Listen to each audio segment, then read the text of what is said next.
Alright, ladies and gentlemen, I'm your host for today's broadcast, St. Lear 13, and today it's going to be going on for quite some time. We're going to be going ahead and covering all three stints of today's endurance event here at Road America. Initially, I thought I was only going to end up covering the final stint, but the ride that I was going to pair up with ended up having to pull out late, so I will be here covering all 6 hours of coverage here from Road America.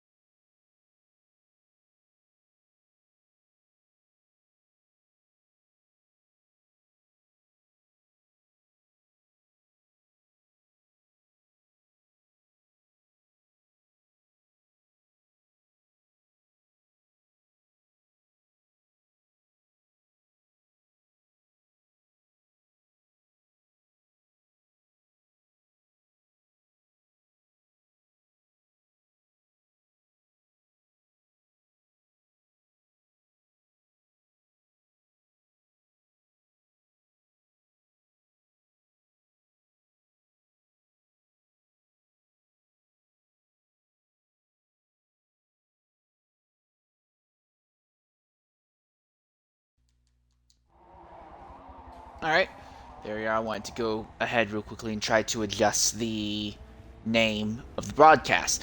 Anyways, I'm going to be focusing on on today's race mainly from the perspective of the IESC Championship. However, this is also being done in a collaboration with the Sunshine League. That's why we have such a high driver turnout for today's event.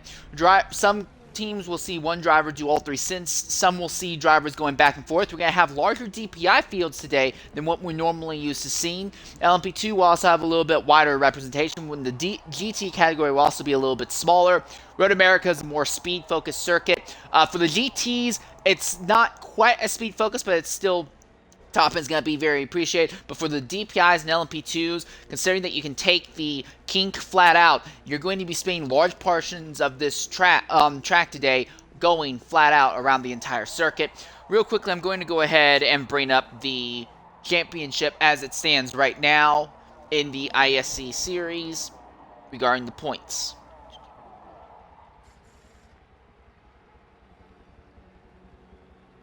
So, when it comes to driver points, this is what it looks like right now in the DPi category. 6th place is Schumacher SF7. It's not known if he's going to be able to return for any more races through the rest of the season due to medical issues. 5th place is FCR Aspect. He is sitting at 36 points, which brings him into a tie with Tact1cal Fall0ut, who is 4th, also has 36 points. 3rd is TMS Stingray. He has 57 points on the championship right now. 2nd is Dino Prime, 77. He has 69 points. Nice at the moment. Leading the championship right now is RZM Arsenal with 97 points. When it comes to the LMP2 Driver Championship, this is what it looks like there. In 6th position is LMP TVR, he has 12 points. In 5th is PSUK Brooksy, he has 21 points. 4th is LMP Grizz with 45 points. 3rd is Mr. Sunshine, he has 67 points. 2nd is LMR Critical with 78 points. And 1st is OTR Anonyms, he has 89 points. He is going to be running today, and he is hoping to extend his championship lead by doing so, just being able to, run at the end of this race and having a good event. In the GT category, this is what it looks like. There's still a tie for 13th between Coco Gamer 11 and VLR Effect. It's unknown if either of them are going to be able to make any more starts throughout the rest of the season. 12th is Deed Spearman. He has 24 points on the season. 11th is Tire Barrier with 32, which brings him to a tie for 10th with TFB Matter. They both have 32 points. That's a massive jump. 9th place is Rockmore with 91 points. 8th is Prius Killer, 81-10 with 120 points after that great podium finish last week at Laguna Seca. 7th is TTJ11. He has only 121 points. 6th is Lud1cr0us Speed with 156 points. 5th is SRD Shredder. He has 165 points. Then larrybtheg and RZM Brett, they only have 5 points between them. Larry has 109, Brett has 195. Those are your fight for 3rd and 4th. When it comes to your championship, things are close but not over yet, although I think realistically it probably is over.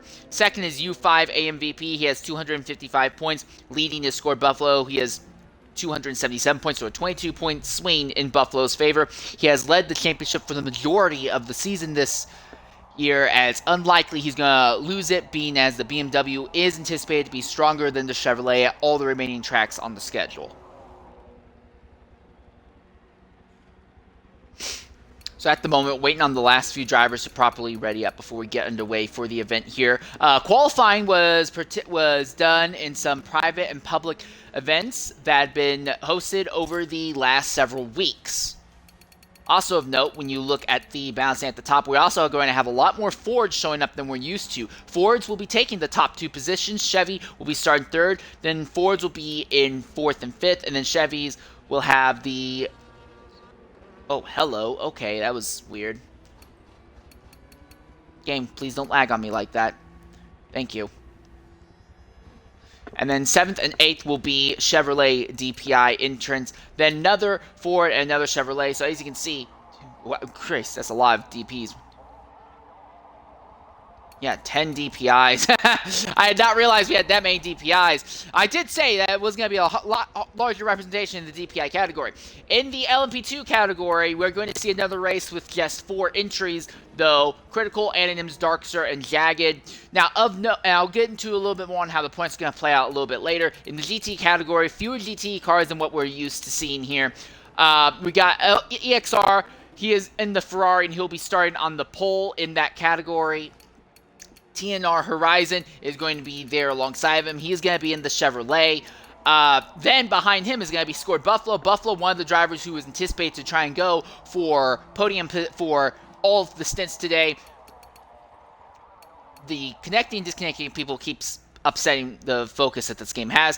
VNX Comey, he is also running that number 69, nice Ferrari, so automatically I kind of want to see him in just because it's a Ferrari with a nice number on it.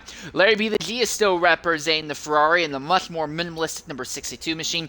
VLR Effect and SRD Shredder are both running in the BMW, and then the last 2 positions, Ludicrous Speed is in the Ford GT. Honestly, the balance of power, I think, has not helped the Ford GT, but also the quality of drivers have massively seen an uptick since the last season of IESC, both when it was just GT category and the multi-class that was run last year. Ludicrous continues to hold out and stick together with the Ford GT program, but he has made it very clear that he is looking forward to maybe swapping from a Ford GT program to maybe a potential Ford Mustang GT program in the next game, simply due to how the GT has gradually been outclassed as the BOP has shifted. Last place starter in the DPi category, in the GT category, will be U5 AMVP. He is going to be representing the Chevrolet team. So again, we will have a respectable representation in the GT category. We're looking at 9 drivers represented there. But that's the same amount as our DPi category. Our LMP2 category is kind of the main wild card here, as we now finally begin to load to the circuit proper, or try to.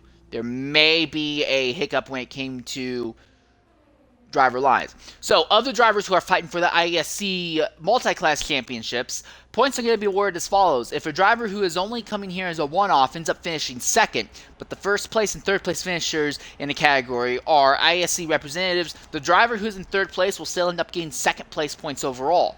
This keeps there from being a little bit too much of a rivalry. However, that also means that for drivers who are out in front, they're going to automatically try to put as many other representative cars in between themselves and other people in their category just to try and act as a buffer. But this also means that slower drivers, so like the Dino Prime and Tact1cal Fall0ut in the DPi category, or Ludicrous Speed and SRD Shredder in the GT category, or even Sunshine in the LMP2 category, they don't have to worry as much about having 5 guys in front of them. They're only going to have to focus on the 1 or 2 people who will be running ahead of them throughout today's event. Having a bit of issue trying to get everything properly set up. Ford's anticipated to have a very, very small advantage over the Chevrolets. Their natural handling model should be enough to let them go ahead and take a lot more speed through the corners today. However, the Chevrolets are anticipated to have good enough speed in the straightaways that they will be able to put up a fight. I would go ahead and put money down on a Ford winning this race. If a Ford does end up pulling up the victory, though, it would be their overall, because that's the other thing. Stint distances are going to be averaged together, so it does not come down to what the total cumulative distance is for your entry. It is all going to be down to what you could pull out in the average of your 3 stints, and if you lag out of one of your stints, then the average gets dropped out of the average. This is supposed to reward consistency, and since you were able to stay in the entire time, rather than since you were not able to stay in for the entire time, unfairly weighing you down. It's an interesting little setup. It takes away any ability for the slower drivers to try and close in on the faster ones out in front. But the counterpoint to that, though, is that it also means that drivers will be able to properly see and gauge what their actual pace and ability will be today. OTR Anonyms, who is leading in the LMP2 category, seem to have a little bit of troubles staying properly connected right now, and they're going to try and get him back into this before it is too late here.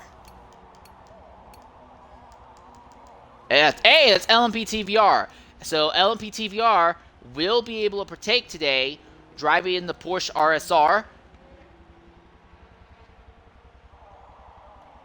Always going to be pleasant to see a Porsche represented. I am most definitely not a Porsche fan, but I will admit that they have been a key integral part of multi-class racing and endurance racing for so long, and it always seems a little bit wrong to not have at least a Porsche representing the field. So I do want to say to LMP TVR, we are glad to see you here, as TTJ11, who is the other Porsche driver at IESC, does not seem to be starting in the first stint. Also of note, if you ignore me, obviously, because I'm a broadcaster, full lobby, 23 of our 24 of the 24 possible slots are filled, and I have to take that final slot in order to cover this race. So we'll be looking at a full grid in today's race. This will be, without a doubt, one of, if not the, most intense on-track actions we're going to see all season long. Now, the good news, though, is that Road America is the largest circuit in distance on the entire schedule. Oh, so TVR may not be running the Porsche. I'm sorry, he might actually be running DPi.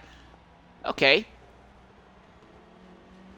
Yeah, he's running LMP2. Okay, so I got my information screwed up. I do want to apologize for that. But we will be running a full grid in today's race. 9 drivers representing in the DPi category, 9 drivers representing the GT category, 5 drivers representing in the LMP2 class. Traffic might not be that much of an issue here today because we have so many drivers in the top category, so they're not going to be held up by as many GT cars like what we typically see in the normal IESC races. Also, being such a larger track, there's going to be a lot more running in clean air. Now, there will be one more endurance multi-stint race later on in the season. That will be at Road Atlanta. That is a significantly tighter, shorter circuit, and traffic will have a much better, well, not better, but a much bigger influence there. Here we are. Now we begin to load, well, we're attempting to try and load the circuit properly.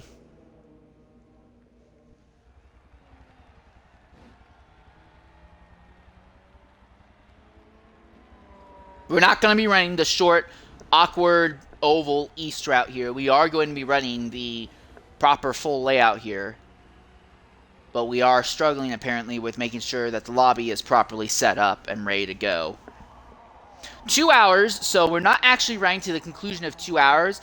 What happens is, once the leader crosses the line, per usual, it will immediately be the start of a 1 hour and 45 minute clock. At the end of that 1 hour and 45 minutes, everyone will go ahead, finish their run, and that will be it. And everyone's distance will be tallied in total, everyone's results will be tallied in total distance traveled in today's event.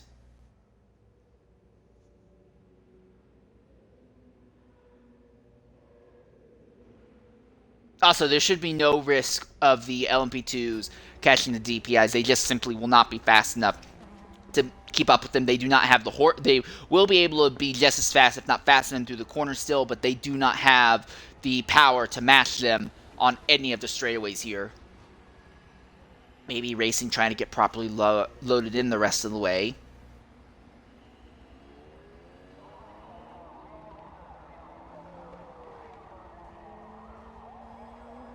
This will be nice because for a large part of the season, representation between Chevrolet and Ford in the DPi category has been really mismatched. In the Chevrolets, you've had 3 consistent starters. 2 of them have been not really able to fight for wins outright outside of the season opener at Daytona, in which they both threw it away after violating the pit stop requirements. there's one other Chevy, though, that has been blasting them apart roughly 2 seconds a lap, if not more, at every single circuit. The Fords have been a case of extremes. Either we only have 1 or 2 Fords showing up and they're completely off the pace, or we'll have a Ford show up and they absolutely dominate en route to a victory. So we may, for the first time, properly see a decent battle between Ford and Chevy, as Chevy has kind of been more centralized, more evenly balanced, and Ford has been absolute feast or absolute phantom in this season. Still having trouble getting maybe racing to properly load onto the circuit here. But ESF Griffin and IE Turbo V12 will be starting on the front row with their 4 DPIs. Ilmuz is going to be starting third, along with Stingray. Stingray, who won last week's race at Laguna Seca in the DPi class, and maybe gets kicked altogether from the grid. So now we're going to have to wait to see if they can pull him back in. This is what happens when your game is absolutely esports ready.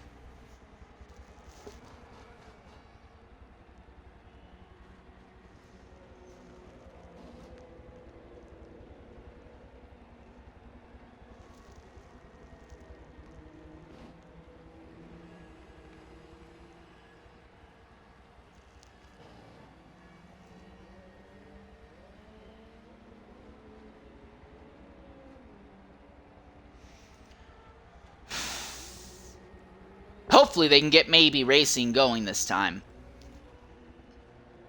Because we have been sitting here for the better part of 30 minutes, waiting to get underway, and the game is just not letting it go.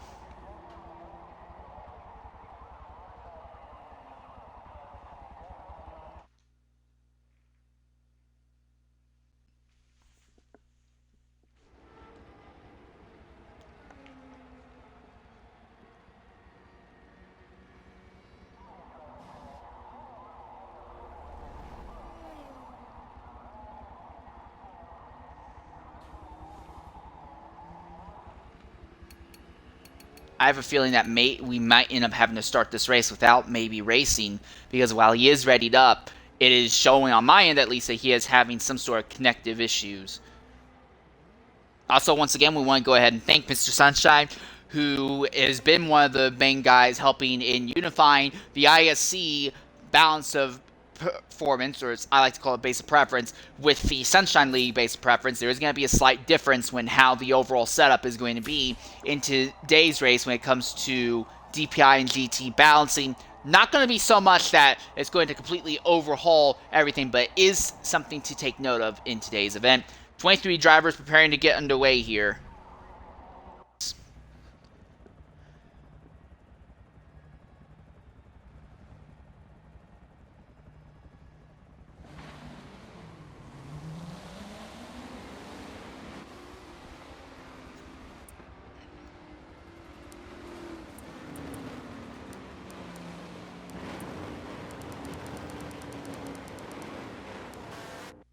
So once again, from the back to the front, last place, it looks like it will be the BMW of SRD Shredder. He'll be sharing that rear row with VLR Effect there in the other BMW. Already, we've lost another driver, it seems. Then we have in the row ahead, then VLR Effect and larrybtheg. VLR Effect coming back for his first time since sabering. Larry going to be trying to make his way up to the field. Ahead of them, Ludicrous Speed and U5. Ludicrous is going to try and hold on for any points he can. He honestly would love to see a season in sooner rather than later with how poorly it's been. U5 going to try to go a midfield up to the front.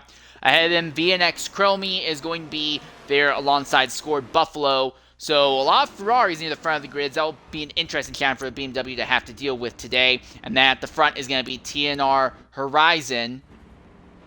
And he's going to be sharing the front row there with EXR, with... What? Did we miss someone? Yeah, okay, no, it's TNR Horizon and then EXR Lucky 8. Camera angles got me a little bit screwed up there. In the LMP2 category 5 entrance, it's GRM and Jagged. I see him go down there. He'll be just behind LMP TVR and SFM Darkser. It's been a while since we've seen Darkser in one of these races, and we do want to welcome him back. Ahead of him is going to be OTR Anonyms and LMR Critical. Those are the two main drivers fighting for the LMP2 championship at the moment. Although Sunshine will also be representing a team later on, and he also has an outside chance of closing in the title fight. Then in the DPi category is as follows. FCR Aspect and NWR Sabotage will be bringing up the rear of the grid. Ahead of them will be Tact1cal Fall0ut and VNX Zach the One. Them go ahead and navigate through. Then Stingray and LL Muse. Stingray trying to take home another victory here in the Ford. Muse the highest starting of the Chevrolets in the DPi category in the front row. IE Turbo V12 and ESV Griffin. Griffin had a fantastic start on the aborted initial start of this race, but now we're going to try and get underway once more. See what they can pull off this time.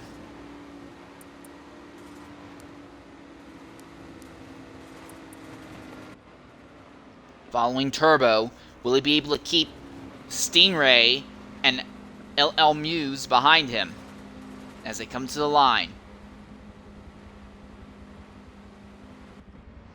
Fields double up. DPIs and prototypes all together. GTs kept about 50 meters behind as they come to the line.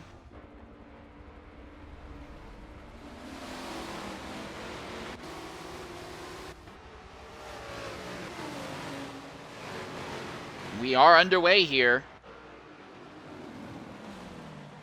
You can see the Chevrolet coming around the outside. Oh, and Turbo did not have a good run to one. That's going to back up the field behind. So one of the Chevys move up a position, up to second. There's Tact1cal Fall0ut farther back. He's trying to make some moves happen as they come onto the back straightaway. Side by side, but he has to fall back in line behind Zach as they go down the straight.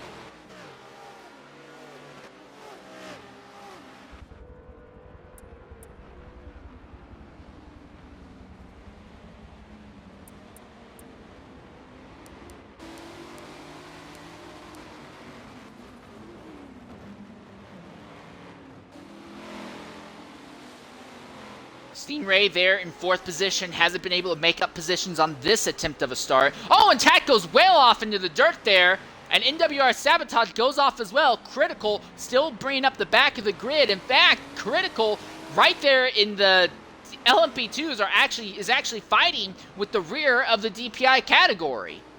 So we thought that the DPIs would be fast enough here that the LMP2s would not be able to keep pace, but Critical is trying to open up a gap on everyone else by overtaking as many DPIs as possible.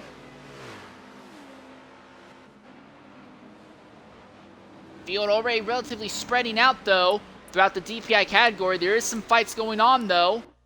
In the LMP2 class, this is OTR Anonyms staying ahead of SFM Darkster. Anonyms has been dominating in the championship, but has not been able to attend every single race. Although every race he has attended up to this point, he has won.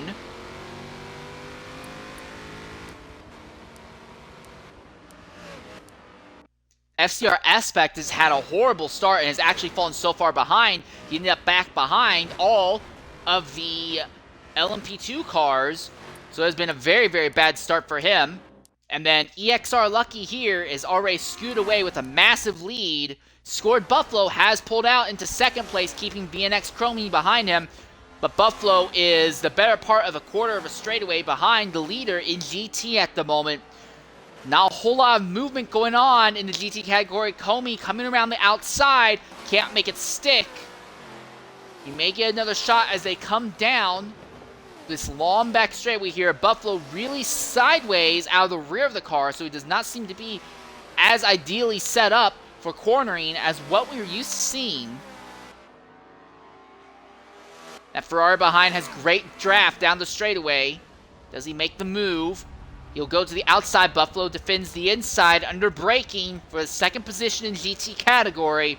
Buffalo will just barely hold the spot for now. LarryBtheg is there in fourth, which has kind of been the story of his season outside of a second place finish at Daytona in the season opener. Fourth has been about the best where he's averaged throughout the majority of the season. And that has been a respectable run, but it's also meant that he's gradually fallen out of contention against scored Buffalo, U5, and Brett when it comes to driver championship points. VNX Comey still continues to run right on Buffalo's rear end. I almost said something a lot worse there. But he seems unable to properly do anything. Oh, and Chromie goes off into the dirt, and there's another Chevrolet that went off into the dirt further back as well. And therein lies the big risk and big, basically a risk call. I guess it's honestly the best way to put it. The kink is so aerodynamically focused. If your car is not properly set up for the aerodynamics going through the kink, you will have a massive problem, because your car will lock up and slide right into the grass. He's lucky that he was able to recover, as Buffalo did not have a good braking going into Canada corner. But if you have too low downforce going through the kink while you're following somebody else, the car will slide out from under you, and you can lose a lot of time or end up in an outright accident as well. It is one of the biggest wild cards running here in any category, GTs or prototypes. Although prototypes are expected to have a little bit more base downforce, enough to keep them in good position. Buffalo really struggling to keep the ideal line through the corners, but he's doing a good enough denying Comey a chance at trying to get him on corner exit. Although this time the Ferrari has a great exit coming onto the back straightaway as they go underneath the bridge, running downhill. They're side by side for second position in the GT category. The Ferrari obviously is faster in a straight line. As they get down into the braking zone, Buffalo has to fall in line behind, and Buffalo will fall to third overall. The Ferrari had a bit of a wide entrance, but does not give Buffalo any chance to fight back, so Comey goes up into second. So is Ferrari running in second position in the GT category and in the first position right now. GRM Jagged is dead last in the LMP2 class right now, has basically completely fallen out of touch with the other LMP2 cars. Aspect has only been able to get by 2 of the LMP2s at this point. LMP TVR, one of those that he has overtaken. OTR Anonyms continues to run right now in what is basically third position, as Critical and Darkster are fighting for the top spot in the P2 category, and they will have Aspect coming up to at least give Anonyms a bit of a struggle as they come into the braking zone. Critical running right in the draft of Darkster. Aspect shoots to the inside. Again, slower cars have priority. They have right away on all the corners and the straights around here. So Aspect needs to be smart and be able to overtake these drivers using straightaways where he can rely on pure straight line speed, because, oh, and he goes off again. He still is off circuit, actually loses that position to Anonyms. So whatever setup Aspect has on his car has not given him any stability whatsoever. He has not been able to even keep pace with the top of the DPi category, or the top of the P2 category. This is NWRS Sabotage here. He is in 6th. 5th place, Tact1cal Fall0ut. Kind of running in a zone of his own, not able to keep up with the drivers ahead. 4th place, it's the Ford of Zach the One. 3rd place is Stingray. By 1 second is IE Turbo V12. And leading at the moment is ESV Griffin. So at the moment, the Fords seem to have a significant grasp on the field.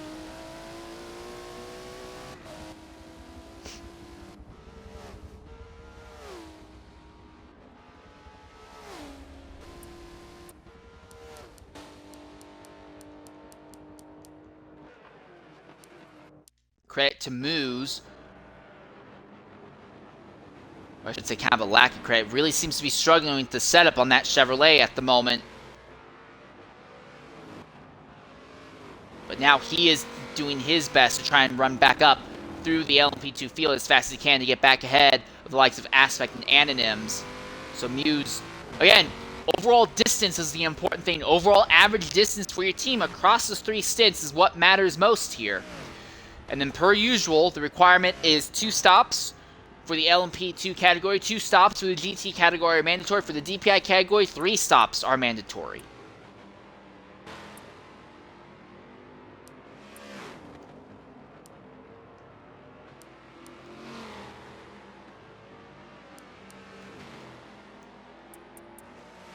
Moves at 90% fuel at the moment. Aspect, who is ahead of him in a Ford, 64% already used. So I do believe that Muse may have gone ahead and gotten off strategy, utilized his first pit stop early to try and get off sequence and be reigning clean air.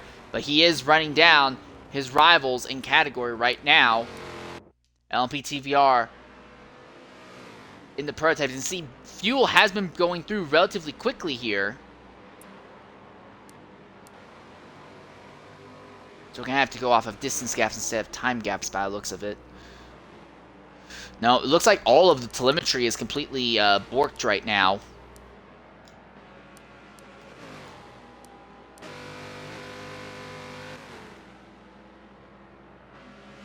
There we are. We now have something that's sort of working when it comes to telemetry.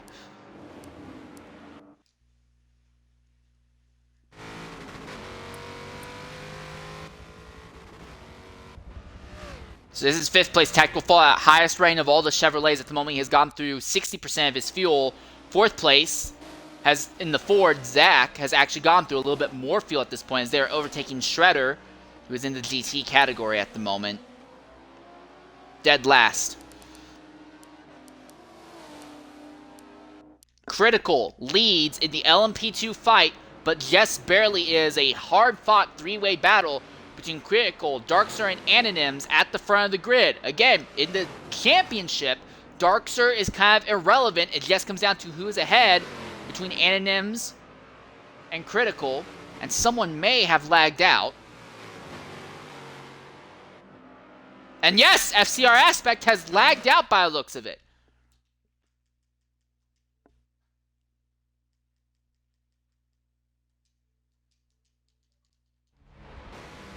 Critical barely holding station at the moment over DarkSir. Anonyms needs to get by DarkSir so he can muster a charge against Critical, because Critical is his biggest threat to win the P2 championship right now. Alright, and coming into the party right now is FCR Aspect. Aspect, go ahead, include your audio. Not a great start by the looks of it. It seemed like that car didn't have a setup that could get you even by the LMP2s. What seemed to go wrong out there? Well, it was probably a lack of skill issue on my part. I didn't realize the race started this early. DarkSir invited me to the party to start the race when I was eating lunch with my girlfriend. So it's like kind of a little like, I don't know, off guard on my part. So I didn't get any practice today. So it's a lack of skill issue on my part. Alright, well, the question's up becoming, will you possibly be able to rebound at all in the final 2 stints of the day's race? Oh yeah, I'm probably gonna get some practice in, make sure the car is all tuned up, ready, make sure I don't have any problems with my internet, and Forza being Forza, obviously, but yeah. Alright, shame to see you out this early, mate. Hopefully you come back with a stronger car that the P2s aren't going to be an issue for you. Yep, thank you. Thank you, man. So this is Ilmuse, who has finally gotten by all but the leader in the P2. So Chevrolet's showing some potential today as he lines up behind Critical at the moment. Probably try and take a run at him coming out of the carousel corner. Again, we know that the Chevrolets are very capable in a straight line, as are the Fords. The DPIs make up for their excessive weight with speed. There's Shredder, again, getting put a lap down now by the P2 category leader. And Shredder actually goes off circuit, trying to let them by, and has gone bad to worse for him today. But Critical has opened up a gap on the rest of his LMP2 rivals, as Muse finally gets by him and goes up to 7th overall and 7th in his category. 6th will be NWRS Sabotage, will be the next driver he needs to come up to. Then Tact1cal Fall0ut, Zach, is in 4th, and he is actually in the middle of a fight of getting through slower GT category traffic. That's TNR Horizon. He has overtaken. 3rd place, Stingray. He's also trying to navigate traffic as fast as possible. The good news, though, is that DPIs have such significant speed advantage over the GTs. That's not going to be too much of an issue to overtake unless you were to catch them in like the kink where the GTs have to let off in the middle of the ideal racing line. LarryBtheg U5 had a bit of fight, and look at that Stingray sitting up 3 wide on 2 GT cars, and he'll get by without too much issue, and he can see Turbo just ahead.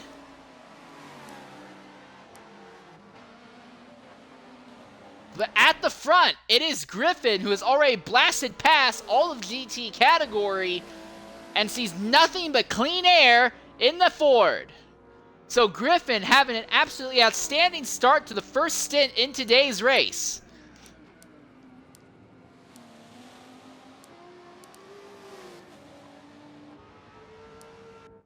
Zach, who is in 4th, struggling to try and get by some of these drivers. But again, speed will work out in his favor. I'm going to be slightly more interested to see what it's going to be like once our 5th place overall. Tact1cal Fall0ut has to get by him. This is going to be our first time of actually seeing what Chevrolet can or can't do against slower traffic here.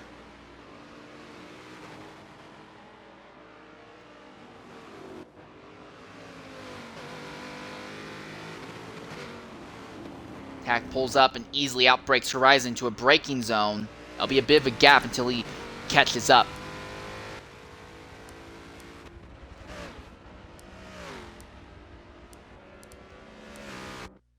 SFM Darkster continues to hold on to 2nd over OTR Anonyms in the LMP2 fight. But Critical has been scooting away. We're seeing somebody pull into the pit lane. Someone else may have just dropped out of the race.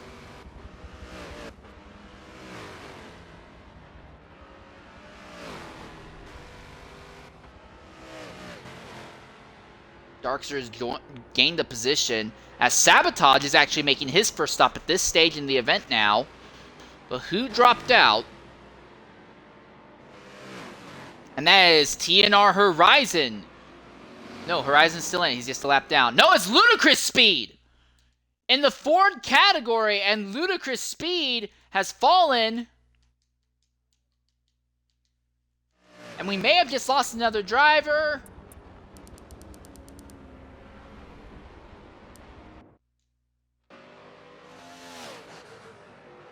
Shredder, we know, is dead last in GT category, a lap down. But did we just lose somebody else? Yes, NWRS Sabotage is also lagged out in pit lane.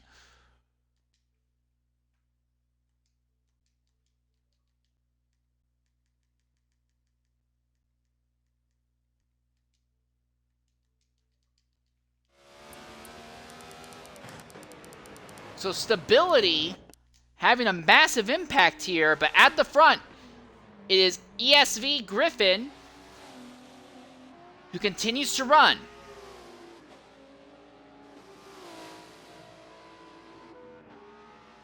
Three DNFs coming in the middle of pit stops.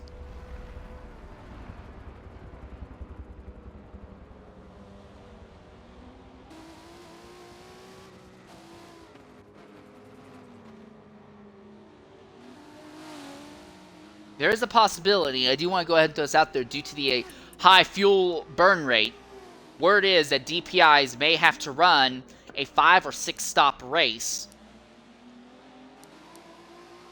As we look at Griffin's fuel level at the moment, he has only a quarter of his tank left.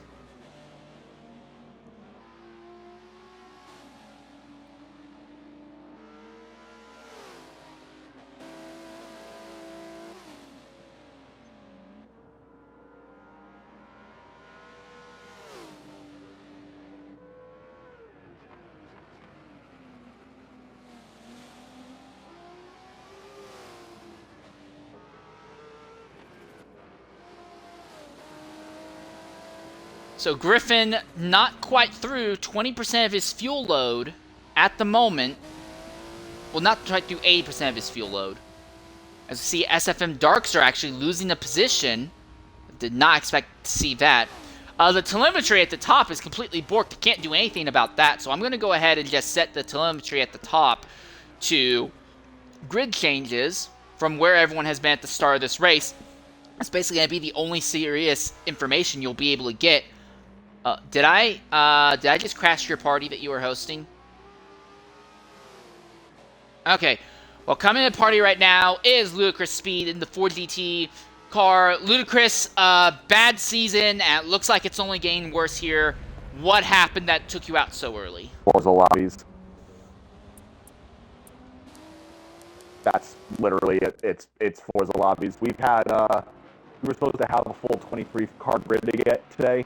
One person couldn't race because their Forza just would not sync up with the lobby. And after we had one person leave before me, and then one other person simultaneously both lagged out as well. It's just Forza's just consistently terrible, poorly made, rushed server connections. It's been consistent for a decade now. Alright, so I do want to go ahead and check something though. Assuming that I'm not getting any of this information wrong, overall results are set up by the team's average distance based on the stints they run to the end. Am I correct? That is correct. For team points, it's the team's average distance per stint. And then for individual points, it's that driver's best stint. So if they're running just one stint, that one stint counts. But if they're running two, the better of the two is what counts for their final. Alright. And we know some drivers are going to be running all 3 stints as a solo act. Are you one of those drivers? Nope, I got T-Rex from TMS racing with me. I don't know if he's going to want to do this now. He might, because he seemed interested enough. But now that we're out, I have to let him know. I haven't let him know yet. But we've lagged out. Okay. So, alright. We'll see. I'm still doing the last stint, because I want my full stint for the season points. But I don't know if he's going to want to do it. Okay, well, hopefully you are actually able to keep together a proper flyer stint and not get kicked like this so you can have a proper representation of your pace in today's event. Thank you for jumping in and talking with us. If you want to stay in, I'll say you're welcome to, but I also understand if you're going to step away as well. I am designated as the party host for the other party, and I better get back soon. I left Shredder in charge. They're living under British rules, so they're going to be eating mayonnaise seasoned sandwiches and speaking funny before I get back, so I gotta go. Oh, dear. All right, well, good luck and bring freedom back to the GT category. Thanks for jumping in and talking with us as Muse walks by Tact1cal Fall0ut as if Tact1cal is basically standing still. So the Rebel Racing entrance between Tact1cal Fall0ut and Dino Prime seems to have nothing compared to the other Chevrolet of Muse here, who is in that number 21, Konica Minotola, very minimalistic setup, who made his way up to second early on, but had an instant, fell all the way behind, not just the DPIs, but the LMP2s. He's been on an absolute tear, running his way up through the grid, trying to recover lost time.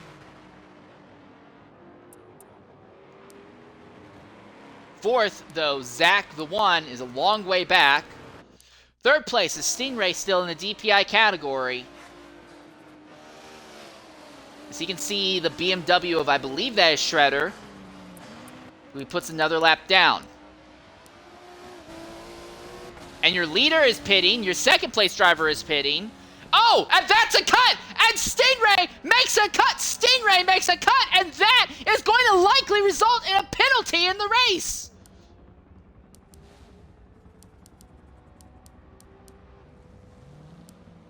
So Stingray may have just taken himself out of contention for this race because he is going to be dealing with an absolutely massive penalty as he doesn't even attempt to make the entrance. He slings and cuts right through the grass.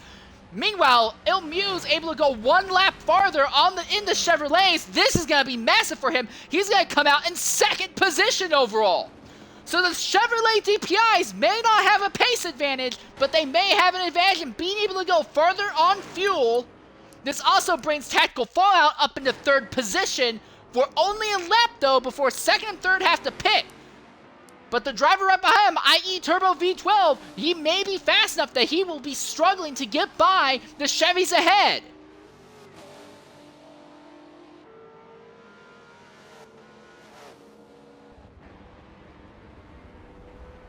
So Griffin leads, but Muse is gone from starting third. Went up to second, fell all the way back to the rear of the grid of the prototypes, and now he has rebounded up into second by virtue of being able to go one lap farther on fuel, and that kind of advantage is going to compound as this race goes on as we see GT category drivers in the middle of their stops now. Turbo has gone off into the dirt, and that's not going to help him close against our leader, ESV Griffin.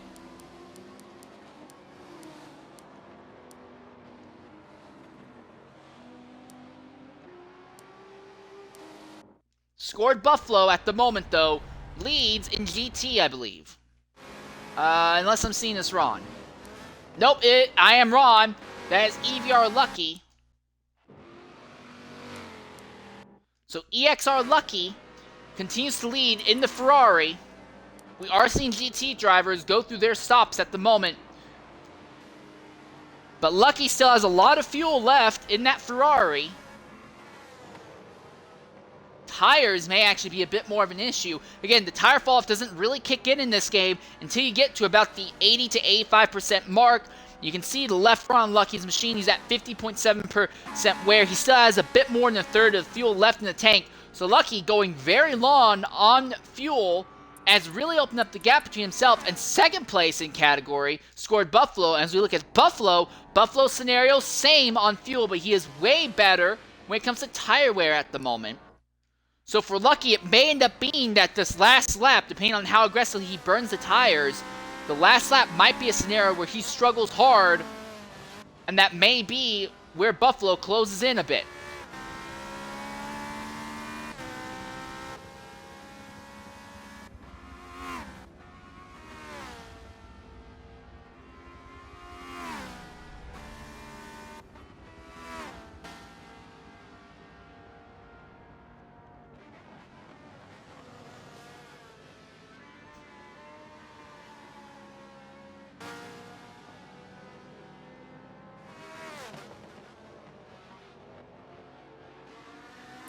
I do want to give credit to larrybtheg, although we are still in the middle of stops, so it's a little bit hard to tell, but Larry has brought his Ferrari up from midfield to third overall.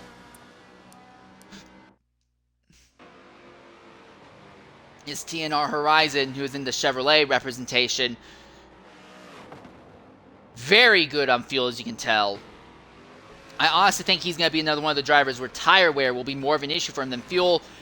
But not being able to keep the car properly on track and slide off like that isn't going to help. Behind him, VNX Comey. Comey has already made his first stop. He is on an alternate stint compared to the rest of his Ferrari brethren. Behind him, U5.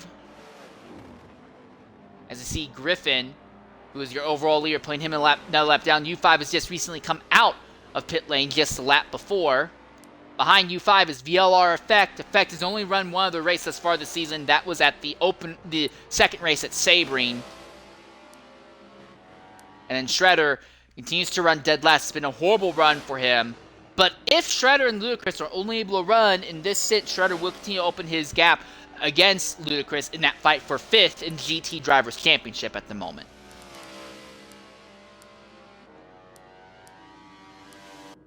Jagged, who is dead last in LMP2. Oh, and Larry B has gone off! Jagged will go ahead and get by, but Larry goes off just in front of Jagged, who is trying desperately to do anything he can to close in on LMP TVR, who is 4th, and just coming, he's had an accident or something has gone wrong before the braking zone, but he completely out of the gas, slow on the straight. I don't know what's gone on there. Tact1cal Fall0ut, after having made his stop, has actually ended up behind some of the P2 drivers who have yet to make their first stop, but Tact1cal will clear Darkster without too much issue, and now he sets his sight on OTR Anonyms.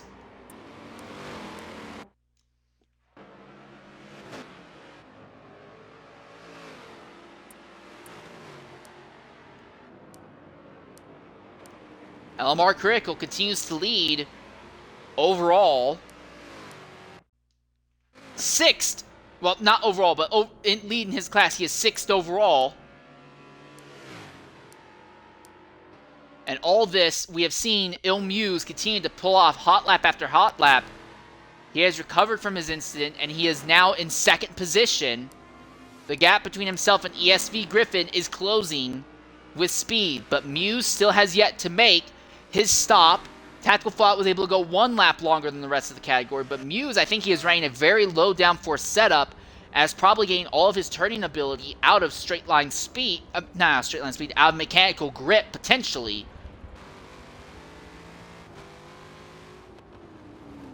But it's very likely that we could see a Chevrolet still on top overall with the pace that Muse is pulling out here.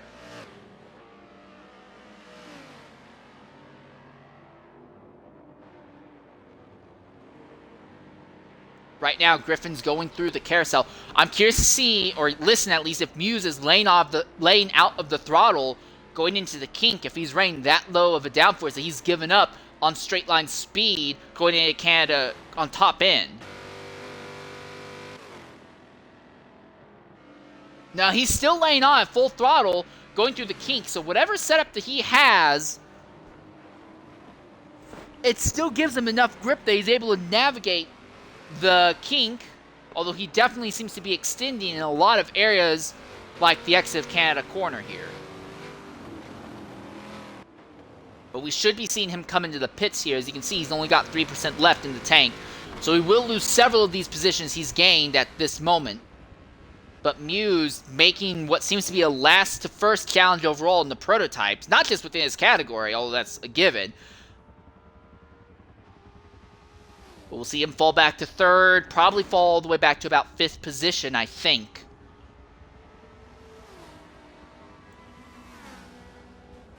That other red dot that's coming down the front straightaway, that is Tact1cal Fall0ut. But I do think Muse is going to be ahead of Tact1cal Fall0ut after about 2 laps. Oh, that wasn't Tact1cal Fall0ut. I was wrong. That was a GT entry. There's Zach, who is 5th. Zach moves up into 4th, and Muse will hold on to 5th by the looks of it.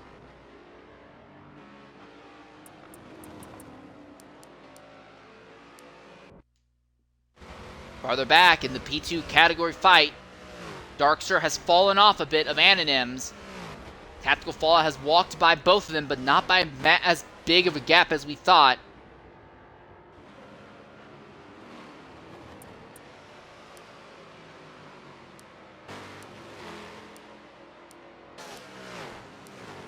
So Turbo V12 is back to second. ESV Griffin continues to lead.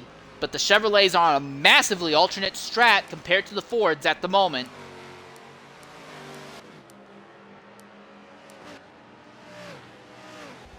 While EXR Lucky continues to lead in the GT category. And Scored Buffalo runs second. But the big difference is that in the normal IESC races, we only ever see typically one Ferrari entrance. That would be Larry's. That has not been the case today. We have so many Ferrari entrants that Buffalo, he may be second overall at the moment. But when it comes to driver points, he would be getting points for first if this ends up being his best stint. So Buffalo putting himself in a very good position at the moment.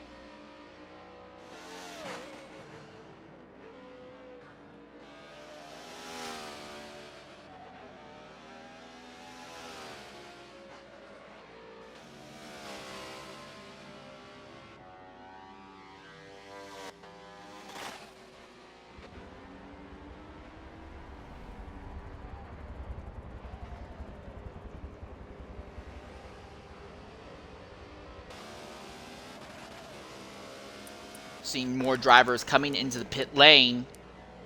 That is LMR Critical, who is pitting out of P2 category lead. OTR Anonyms, we're expecting all the P2 drivers to still have to pit relatively close to each other. Anonyms will actually stay out a lap, as does Darkster.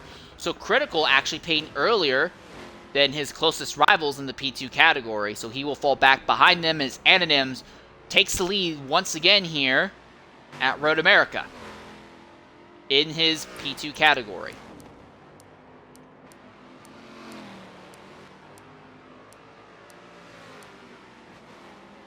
Really not much fighting in the GT class. There are large gaps throughout the entire GT field.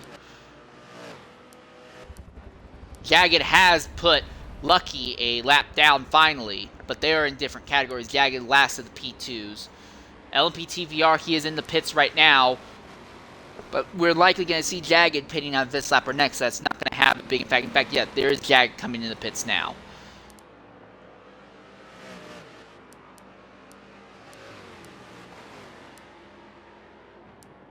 So SFM Darkster continuing to cut through the field, trying to catch up to Anonyms.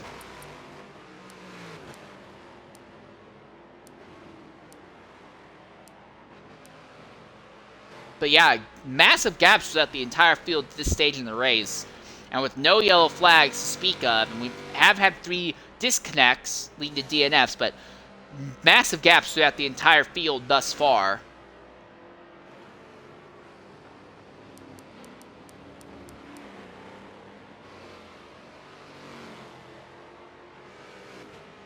And we're expecting these two, Darkstar and Anonyms, to make their stop this lap.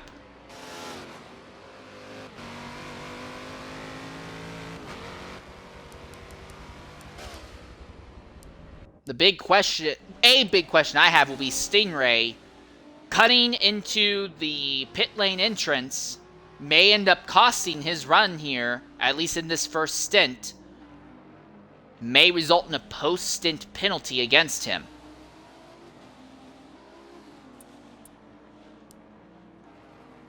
But he has not been close enough to really fight for any position higher than third. Same with Turbo, who is running second. We're going to go ahead and ride on board silently for a lap with this man here, ESV Griffin, around Road America, so you get an idea as to what it's like running a full-power DPi car here around this legendary circuit.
Alright, and that's a lap on board with our current DPi category leader.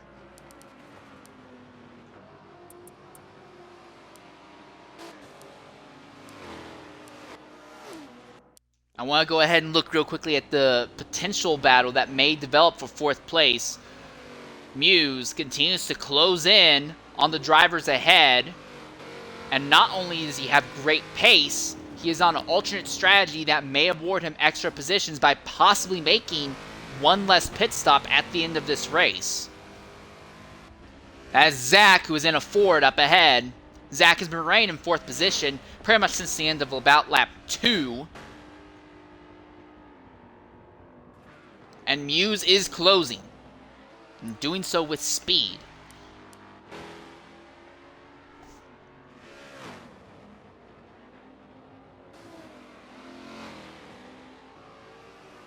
You see Muse is already a full pit stop pretty much ahead of Tact1cal Fall0ut.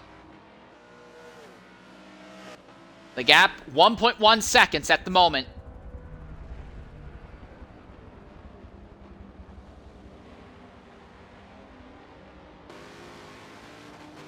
The Ford better under braking, but you can see because the Ford is turbo powered, it takes a lot longer for its turbo to properly spool up coming out of the corner.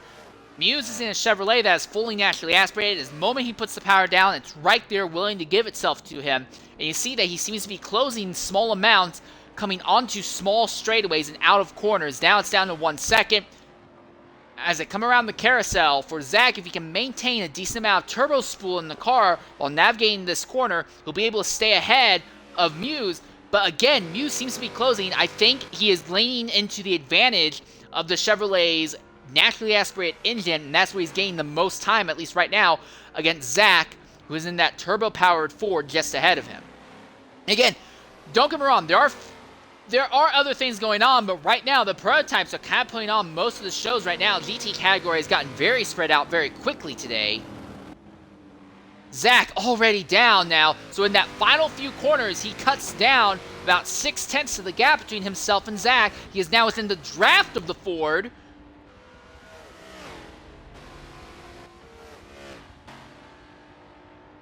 Into the braking zone, probably won't make the move here. I imagine that Muse will go ahead and try to beat the turbo-powered Ford coming out of this following corner.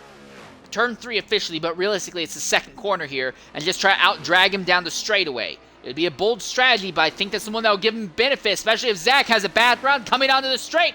Here's the drag race, and Muse continuing his fight up to the grid. He's going to be on the outside coming into the braking zone, but the Ford does not have what it takes to fight with him. He falls right back in line before they get into braking. Muse, Ill Muse, is now up in the 4th overall and just 15 seconds out from Stingray. There is a very high likelihood that the Ford trio at the top might get spoiled by this driver before this first stint is over.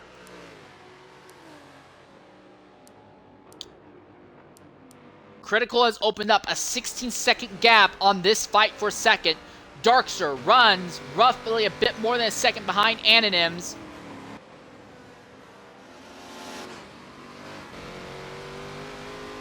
Traffic kind of brings them apart and then closes them back in a bit. You can see the LMP2s, they do have a straight line speed advantage over the GT cars, but it's nothing compared to what the DPIs have.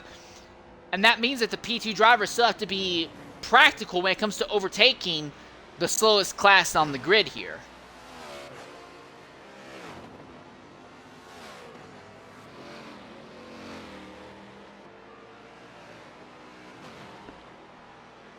Honestly, I won't lie, I was expecting Darkster to fight for the overall class win, and for the first few laps it looked like it would be Critical, Anonyms, and Darkster, but Critical finally broke away from this duo as just kind of slowly gapped the rest of them, while Darkster and Anonyms have both been fighting each other and been struggling a lot more with slower traffic. They are on an alternate strategy though, and that might work out for them, potentially. They've took their first stint an extra lap longer than the current leader. And if they stick with it, they could potentially make that strategy continue to grow as it goes on. This will be the interesting one to watch. P2 stronger here in the carousel than any other category. And yeah, Darkster he just kind of walks by U5 like he's not even there. U5 just doesn't even have a good run into the corner.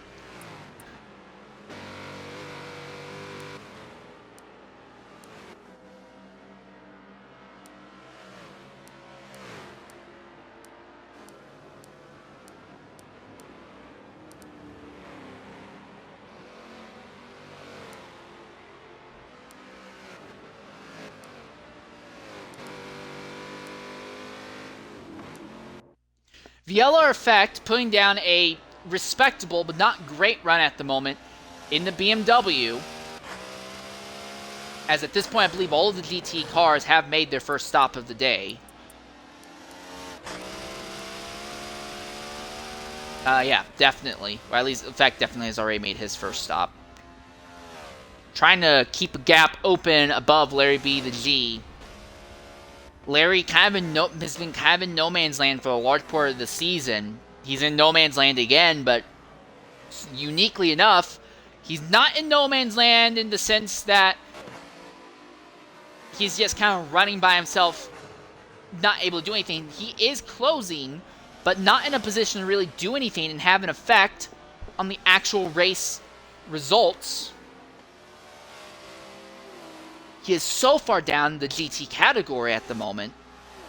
A second and a half out from VLR Effect, and even if he got by him, that's not going to actually change very much when it comes to his point scenario. He's still going to open up a gap on Ludicrous Speed and Shredder, assuming those two don't come back with strong later stints.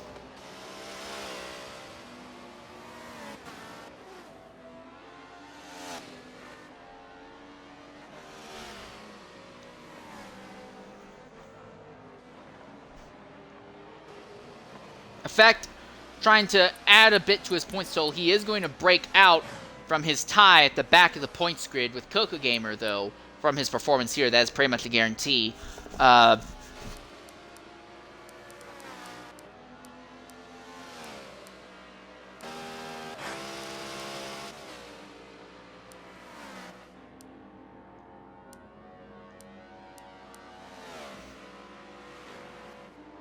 Alright, so Griffin is pitting. This is our second place man. Turbo is actually going a lap farther than Griffin this time by. So Turbo will now take the lead from Griffin. For the first time today, we have a different driver at the top of the grid. Stingray, who is in third, also goes a lap longer.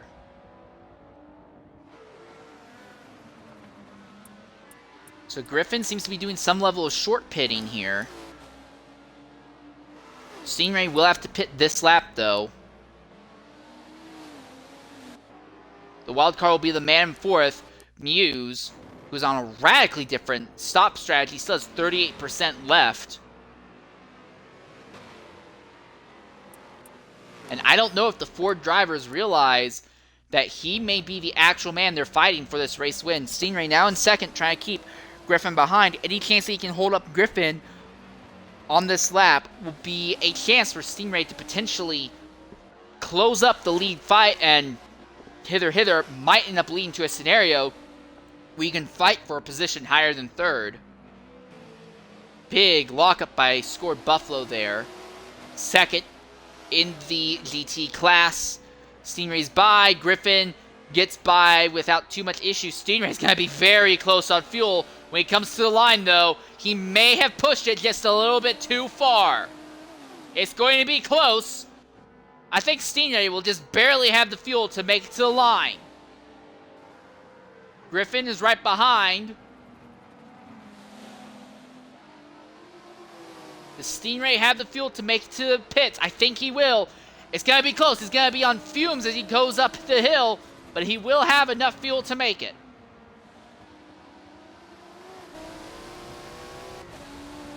He will not cut the entrance this time by, and he runs out just as he gets into the braking zone.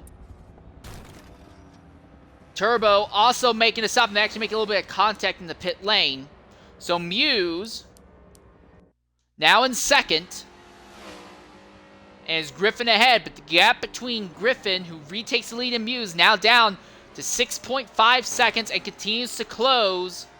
Muse has yet to make his second stop, but he is running laps, and I think at this rate, he is going to be fighting for the overall race win, if not easily taking the overall race win before this event is over. He has figured out something in that Chevrolet DPi. I say overall race win, it's actually stint win.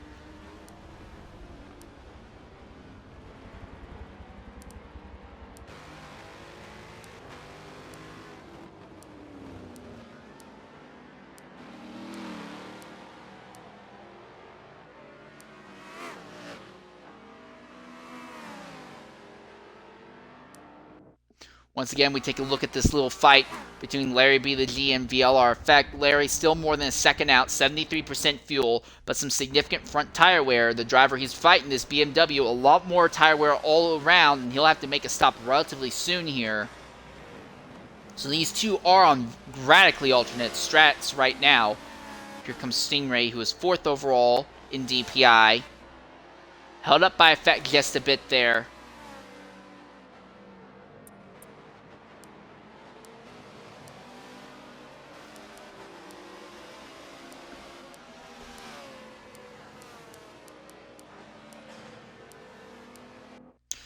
In the fight for second in LMP2, Lud1cr0us has lost touch with Anonyms.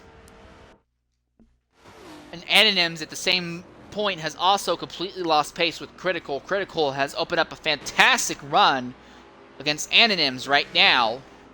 Again, it will be overall distance traveled by the drivers that will give them their points. Anonyms needs to hope that Critical has some massive incidents in either this stint or the next one if Anonyms wants to actually open up the gap on Critical rather than see Critical close it in the LMP2 Points Championship. Effect making his stop. No, Effect is just dropped out. And VLR Effect has dropped out of the event.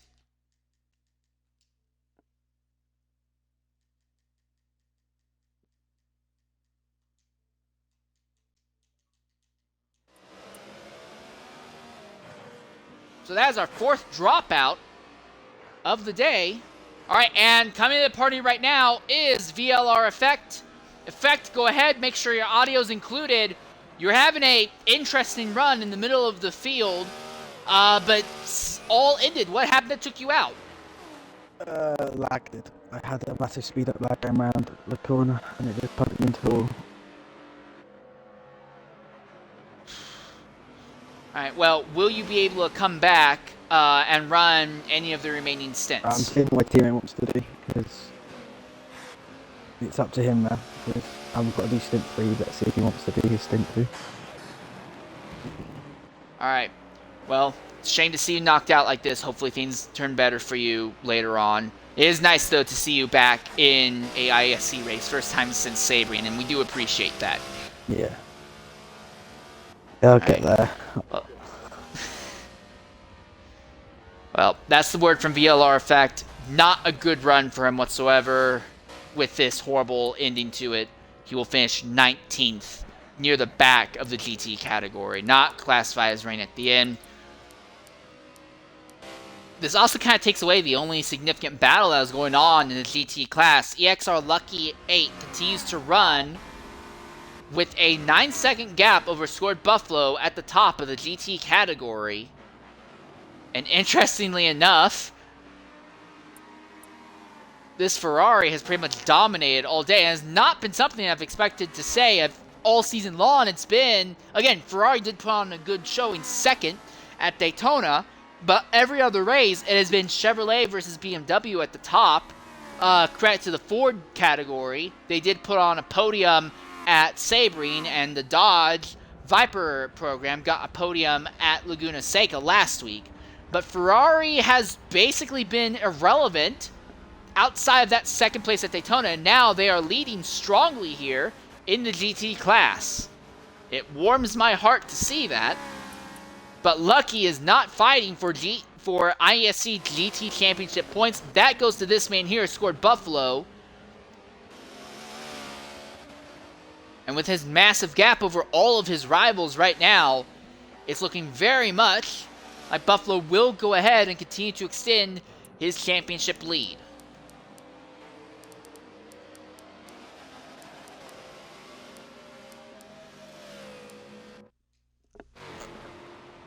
Interesting enough, Critical can actually see Tact1cal Fall0ut behind, as Tac has fallen behind the LMP2 leader.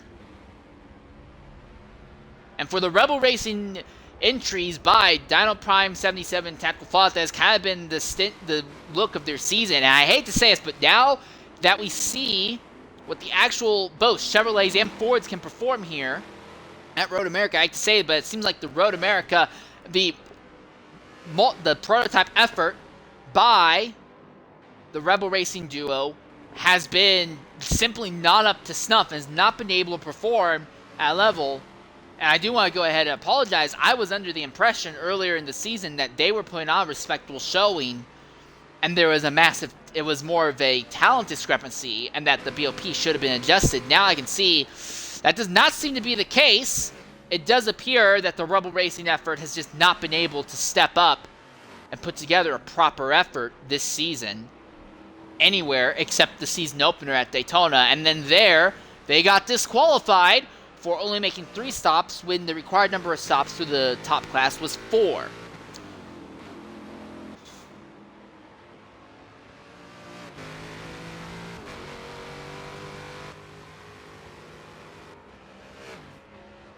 And we know that it's not the Chevy being underpowered.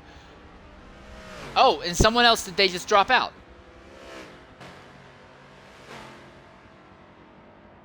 Oh, and U5 has dropped out, and this will likely kill his unless he can rebound the layer. This may hurt his championship hopes significantly. He was second and has had an average finish of second throughout the entire season thus far.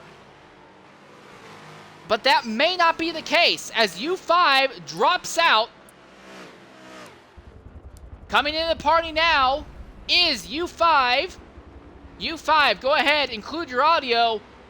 Drop out in the mid stages of this first stint. What happened?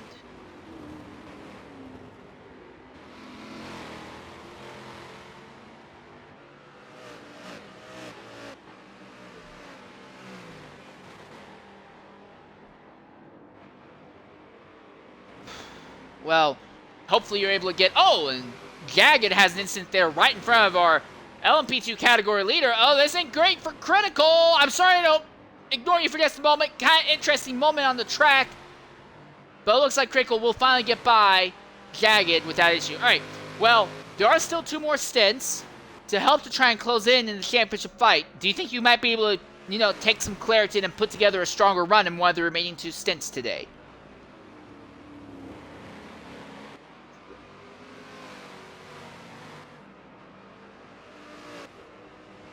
Alright, well, I appreciate your blunt honesty, but it is a shame to hear that from you, mate. Hopefully things turn around better for you going forward, though.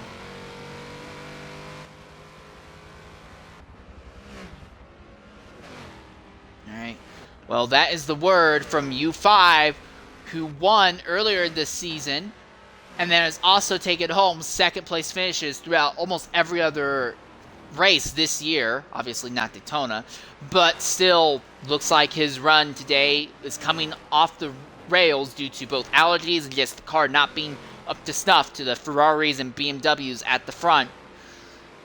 As we continue to watch Critical maintain a gap over Tact1cal Fall0ut.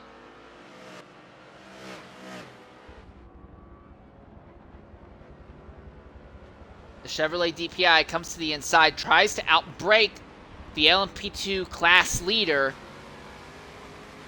and will finally just barely keep his nose ahead, only for Critical to get back by him in the uphill blind left-hander.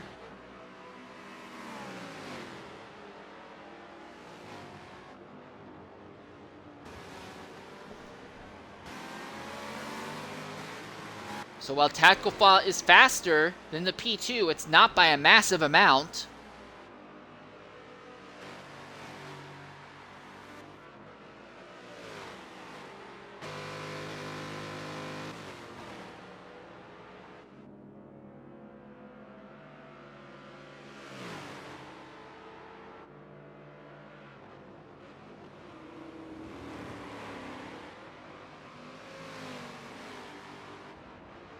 So we're going to go ahead and ride on board silently for a lap on board with Critical and see what a lap is like here in the Chevrolet LMP2 entry as we ride silently for a lap.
Alright, so that was a lap on board with Critical, who's your current LMP2 category leader. This is our most interesting battle on the track. VNX Coney was trying to close down Larry B, but Larry has stayed out while he is pitted, so that's already come to an end.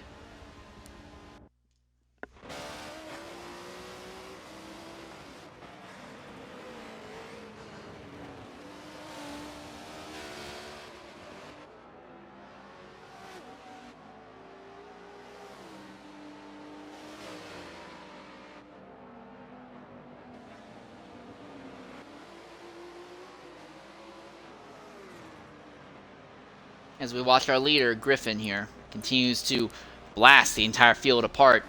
More than a full pit stop ahead of Turbo, well over a pit stop ahead of Muse, but Muse continues to set amazing lap times.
Oh, Griffin.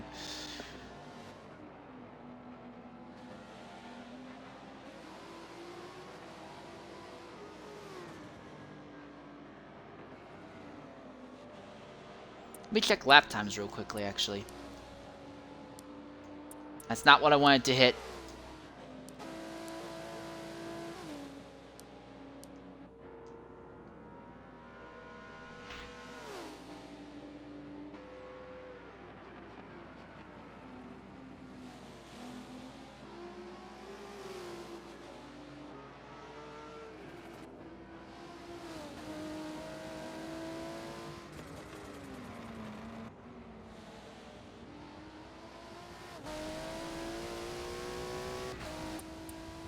Real quickly.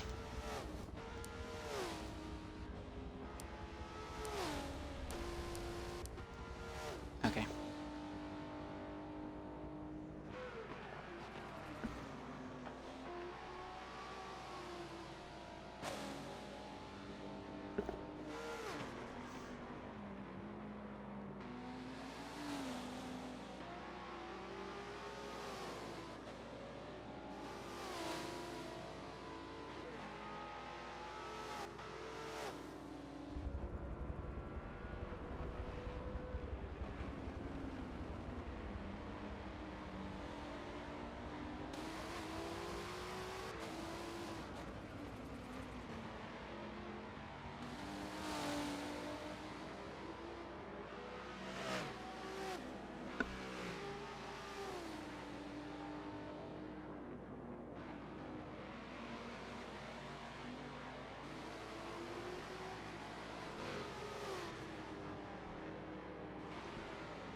Yeah, it's Larry who's finally in the pits.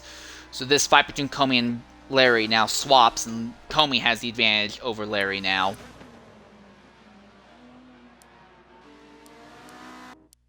In the top of the GT category, this is what it looks like right now. Lucky continues to lead. He's been holding a solid 10-second gap over Buffalo pretty much this entire time. 28% left in the tank for him, with 58 and 52% wear on the front tires. For Buffalo, 55 and 51% in the front tires, 23% wear.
Not really a whole lot to say here in the broadcast booth. We're just kind of letting the pictures that you see do the talking. Oh, Anonyms!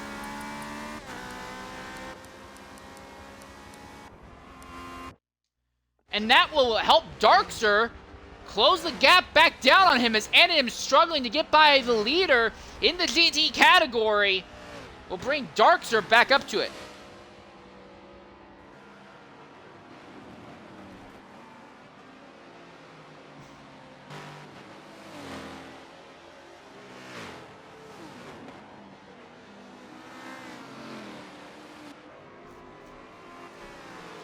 You can now see as Anonyms closing down on the GT again. He's going to try and outrun him around the outside. Here comes Stingray with a lot of speed.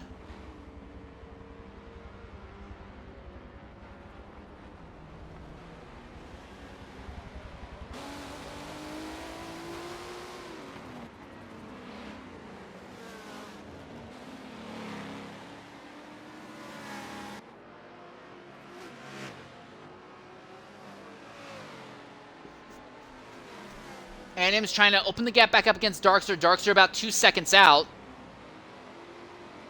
I think Anonyms will be able to hold on well enough to position.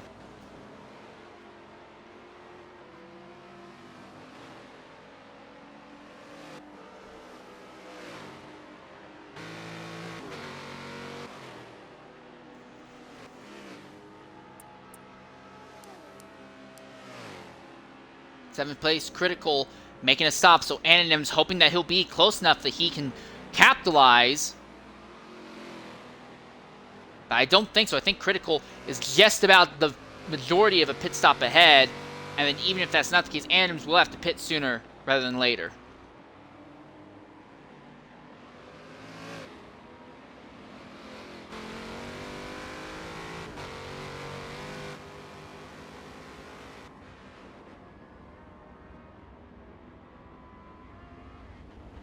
Yep, there he is. Critical in the pits now. Critical out of the pits. Anonyms comes in. So Darkster now leads the P2 category for the first time today.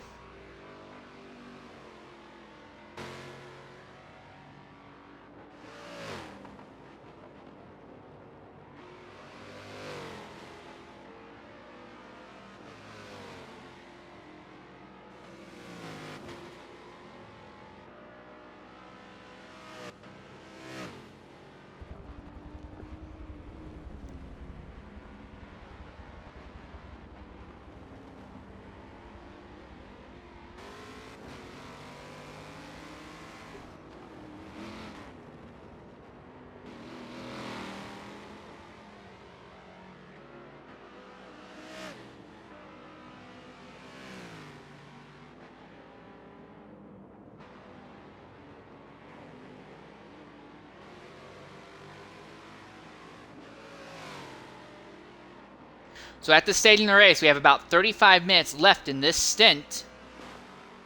Critical leads for the moment. Well, Critical will re-inherit the lead after Darkster pits in P2. Griffin has made his stop. Muse in second is 8.5 seconds out, but still needs to make another stop. Hasn't done so yet, though. Stingray, who is third at the moment, he has been going a little bit farther than any of the other 4 DPIs, but he will have to pit now.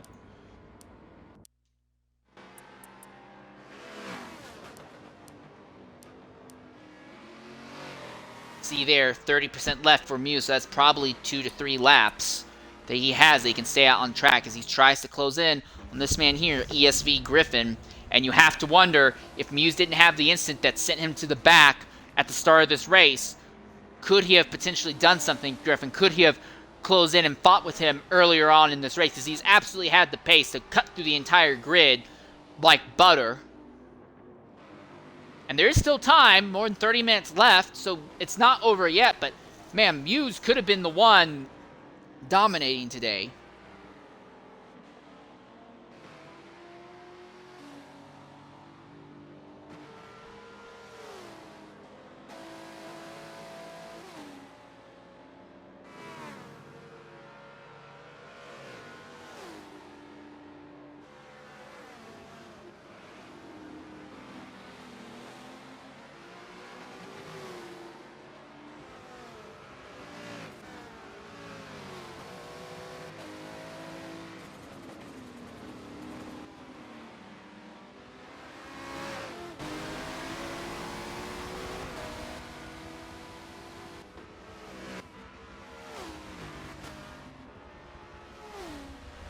Griffin not having any trouble cutting through the field, that's for sure.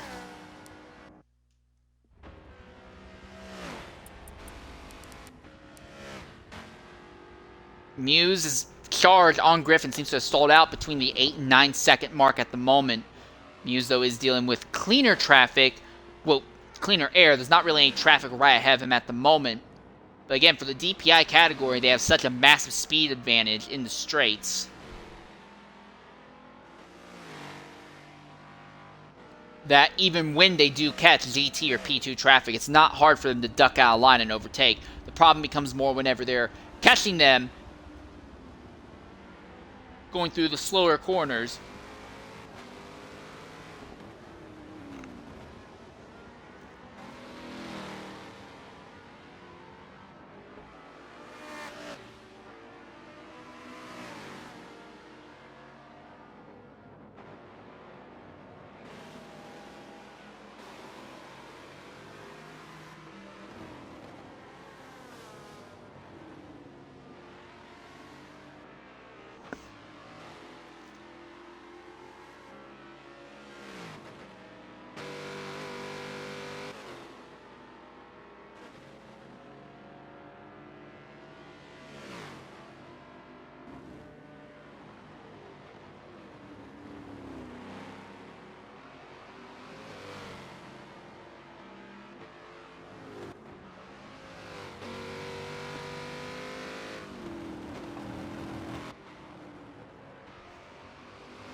This actually seems to be stretching back out in Griffin's favor at this moment.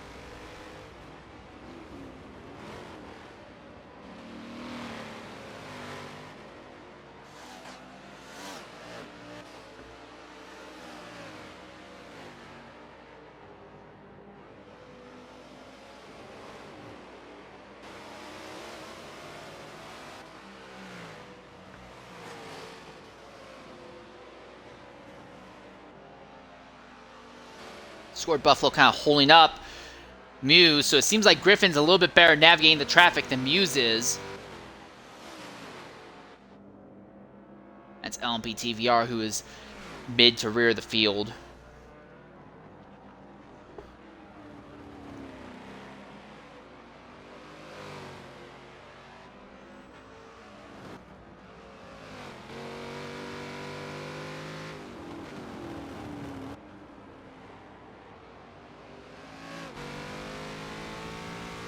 Still waiting on Muse to make a stop, but I'm guessing he's going to probably make it the following lap. In this fight for second overall in category, Darkster has gotten by Anonyms, and Anonyms runs into the grass and is going to lose a bunch of time now due to that. So this has been the most active battle on track throughout all day today.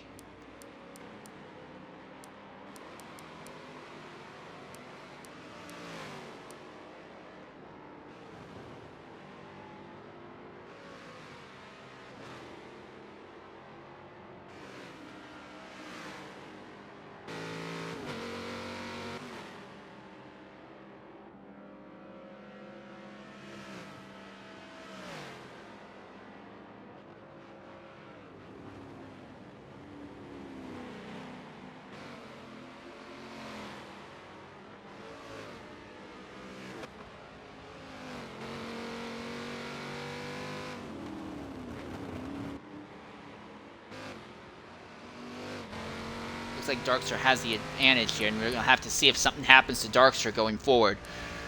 Buffalo has closed the gap down to a bit less than 10 seconds, and Buffalo is known to typically turn up the power and get faster in the latter stints of a race, and that seems to be what's happening now as Buffalo is closing the gap down on Lucky, but with only about 30 minutes left in this session, in this first stint, I don't know if Buffalo is going to be able to go fast enough to take Lucky out or catch him and then overtake him.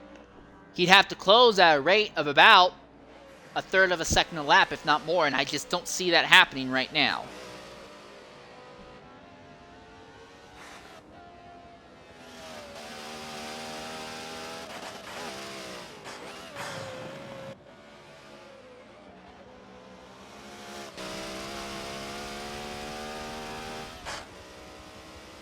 Who is that coming in? I believe that is one of the, that's probably the P2, who is in, not the P2, yeah, that's Muse, who was second overall, who is in the pits right now.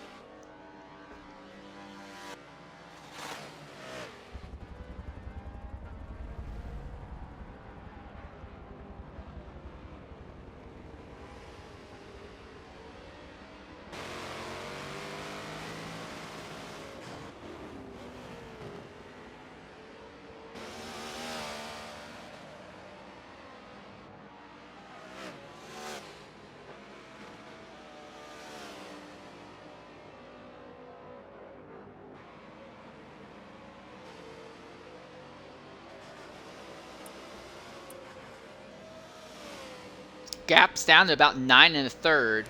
Buffalo needs to find even more time, though, a lot more time, and find it consistently to the end if he wants to fight for this. Darkster continues to hold second in the P2 category, and this continues to be the only real active battle on track right now.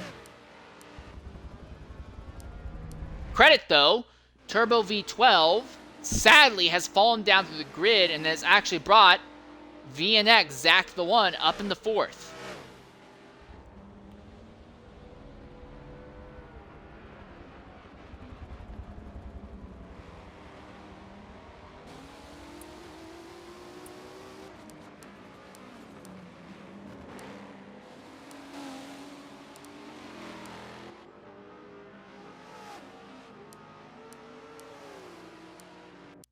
At this point, Stingray, who is third, he is still third, but the driver he's chasing has changed, It is now Muse, who he is behind and does not seem to be closing on. Muse, after making his stop, is now back to being 45 seconds out of the race leader.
Oh, this will be interesting. Gonna ride on board with Zach for just a bit as we watch. Anonyms and Darks are fighting ahead, and Zach is likely going to catch this duo in the next two straightaways.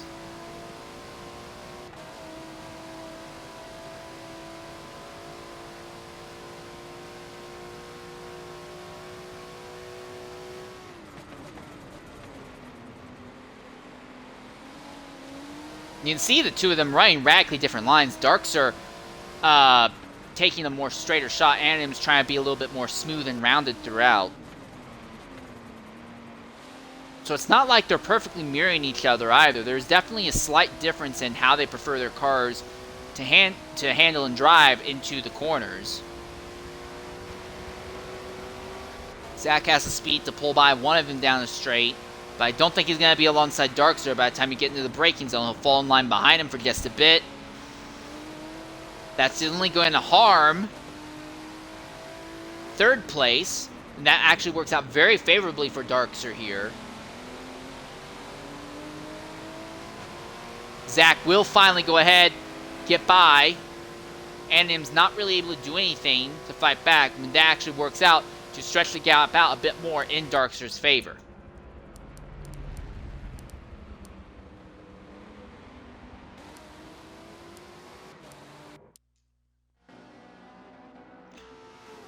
Lucky has gone off circuit. He was starting to open up the gap against Buffalo, but he has shrunk again now to that incident. But Lucky is maintaining a roughly 9 to 10.5 second gap over Buffalo. We are going to go ahead for a lap on board with the Ferrari. The last category we have not run with yet. Oh, and Lucky, really bad run there.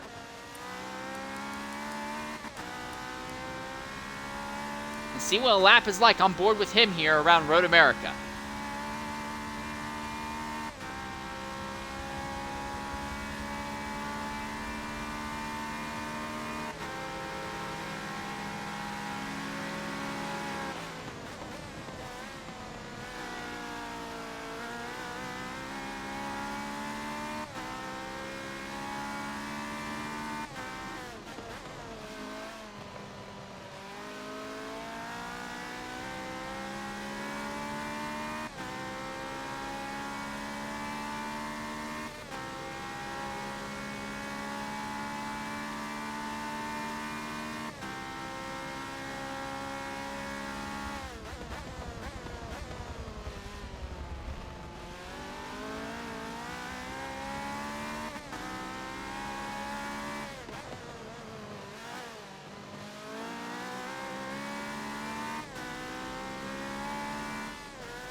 And while it's a bit slower of a lap time, Lucky has been able to string together a great run all day today, pretty much.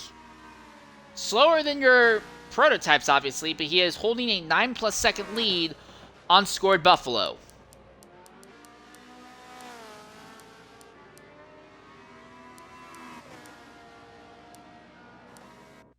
Zach, who is in 4th, is actually closed down a bit. Has actually seen Turbo close down a bit on him. So there may be a fight for 4th between a pair of Fords here.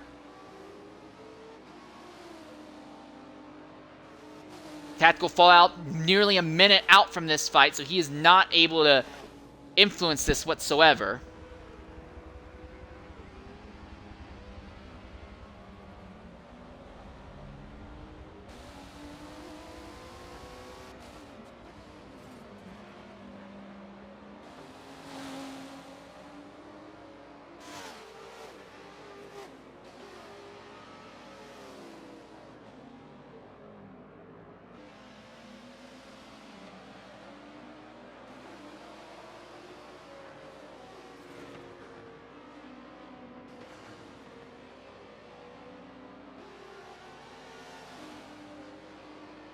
Less than 20 minutes left. Turbo able to navigate by Scored Buffalo without too much of an issue. Gap less than a second and a half at the moment. Oh, Buffalo goes off in the dirt. That's not going to help whatsoever there.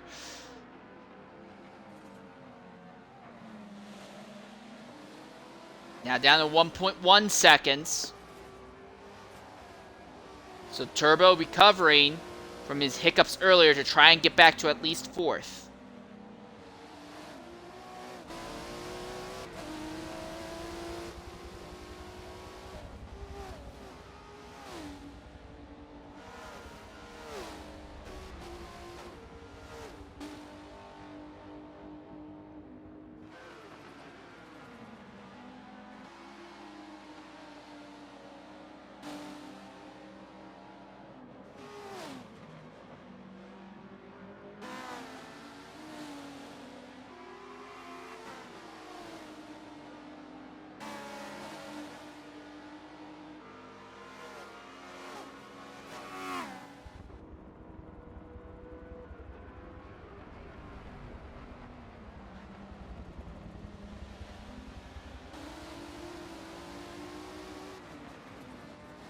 This is the closest we've seen to an actual fight for a while in the DPi category, although Muse has had a great run. Please hold.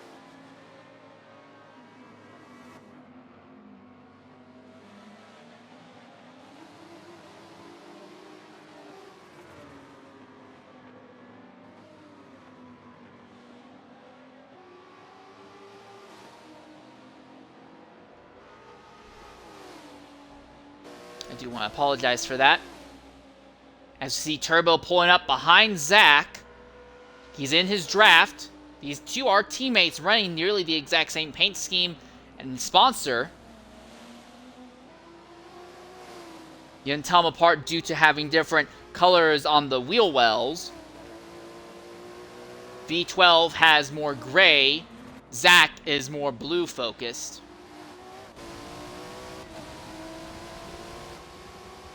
Power down. Zach had a better exit, but now the draft kicks in and pulls V12 back into the fray. But I don't think he's going to be close enough to be able to make a dive bomb going into 1. He's going to have to bet on the driver ahead, making a mistake.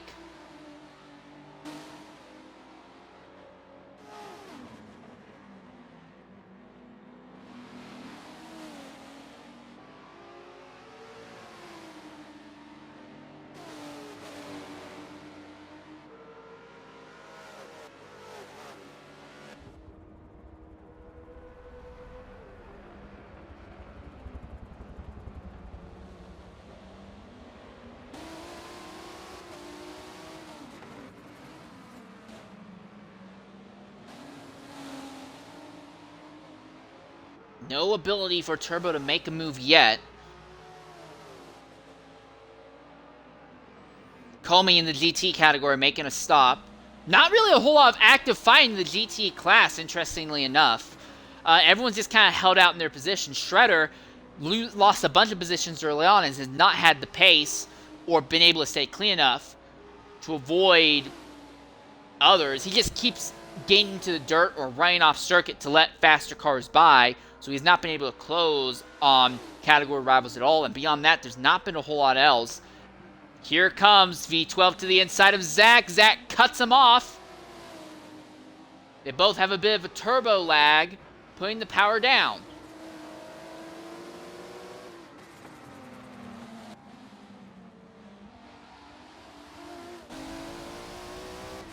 And Zach going to pit. So Zach pits on alternate strategy, and for V12, this may work out for him. He'll get a lap or two in clean air, not having to worry about his teammate holding him up, so this might be enough to put him ahead.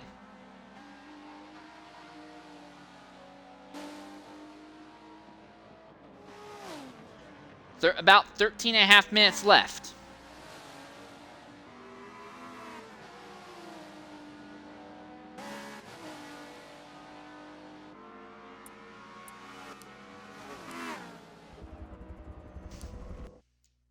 In the fight for a lead, Ilmuz, 20 seconds out from Griffin. And we may be seeing a scenario that Ilmuz has come into a position that he can't do anything to Griffin and may actually be slowing down and giving up time so that way he does not have to pit again before the end of this race. Still coming from third up to second and falling all the way to last behind all of the DPIs and all of the prototypes, and then rebounding back here to second would be an incredible drive.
So we started... Oh, and Anonyms has actually just gotten back by Darkzer.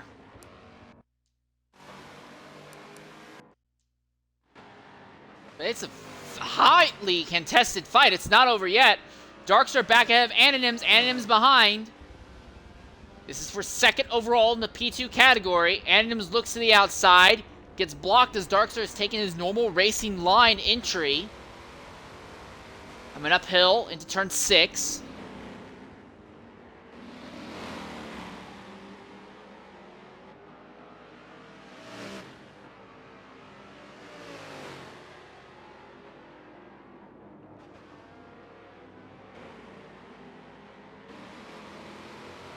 So this fight has gone back and forth a bunch of times throughout the day. As we're in the final 15-minute stint of this race, it's back again. Critical, who leads P2s, is more than 40 seconds out. Just no contest whatsoever. Will fuel be an issue for these guys, though? That will be one question that I have. 33% for Darkzer. For Anonyms, who is right behind him, 27%. And just in case, the leader, Critical, is at 24%. So they're all going to have to pit at roughly the same point, irregardless. TVR and Jagged behind them are both far enough out that they will not have an impact on this fight.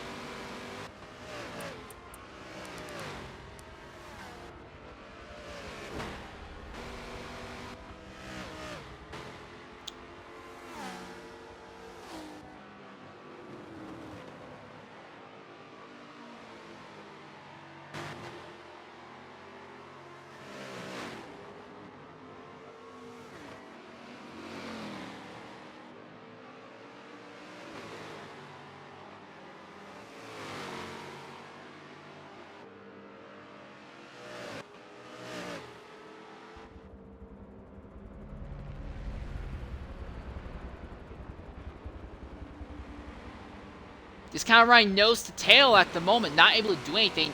Darkster seems a little bit uncertain with the car compared to Anonyms, but Darkster's also able to parlay that uncertainty into denying alternate lines to Anonyms. As I say that, he comes around the outside, dips the car into the grass. Here comes your leader in the overall in the DPi category, Griffin. He's going to have to deal with P2s fighting in a section of the track where they're going to be faster than him at.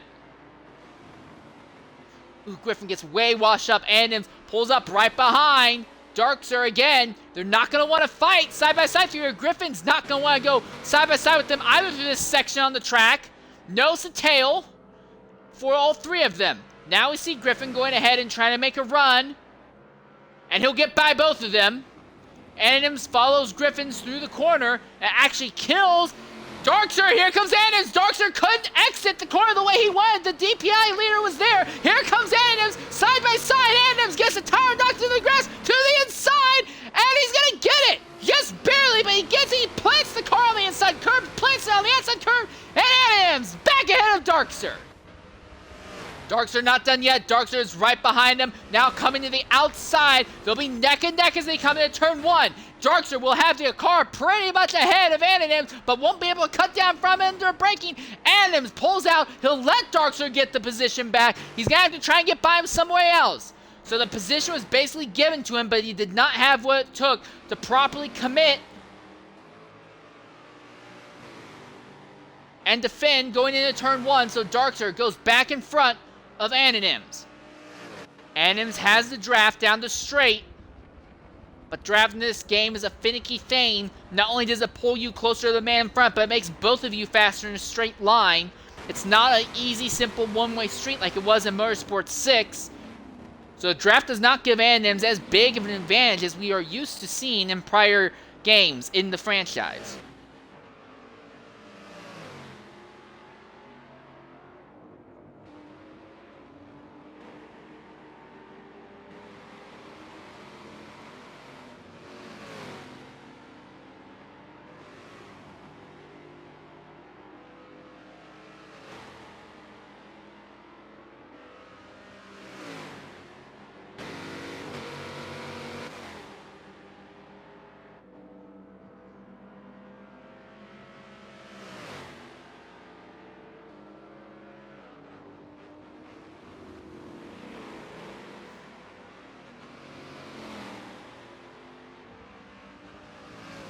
Anonyms trying to cut Darkster off. Sector 3 seems to be where Anonyms is strong enough to be able to try and set up some moves.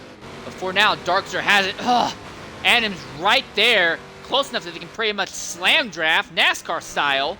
Actually, in that exact formula, we saw one of the legendary Shadow Can-Am cars have a massive blowover back in 2020. In that exact layout.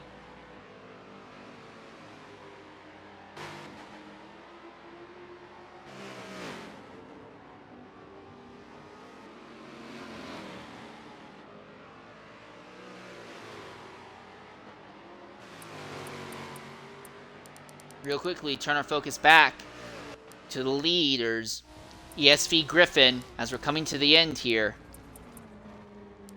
35% fuel left, second place, which is a Chevrolet. 7% fuel left.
Oh my god, is Muse gonna run out?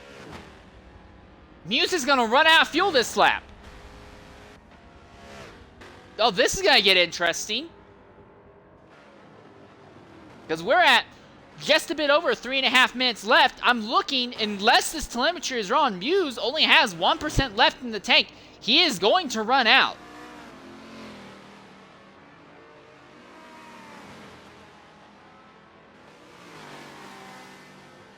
Now, he does have a 52-second advantage over Stingray.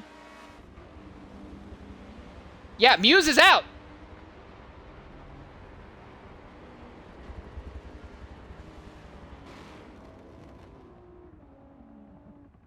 Oh, and the entire field is, and the time's over. Clock is up. No, I'm wrong. So Griffin will lead, but Muse actually parlays it perfectly. And he will run out of fuel just as the race comes to an end. So Griffin wins in his category, followed by Muse, Stingray, but Stingray may have a penalty for cutting the pit lane entrance. Turbo 4th, Zach 5th, Critical is going to actually be ahead of Tact1cal Fall0ut, so Tact will be 6th, and last of the DPIs ran at the end. Critical running, and he'll lead in his category. Darkster will be ahead of Anonyms in the P2 group. TVR 4th, Jagged 5th. Lucky actually ended up extending to a 13-point-second lead over Buffalo. Comey will come home 3rd. In DT category, Larry will be 4th. TNR Ryzen will be 5th. Shredder will be 6th, and that will end it.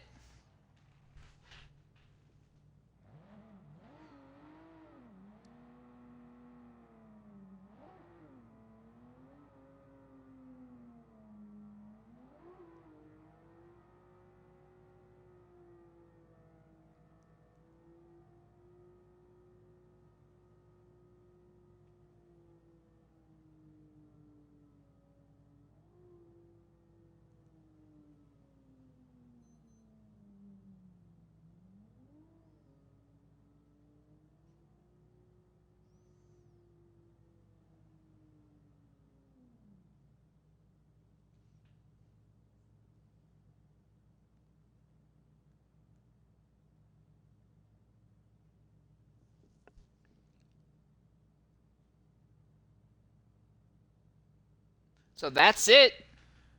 That will bring us to an end here for our first stint.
That was the timer that I misset for the race.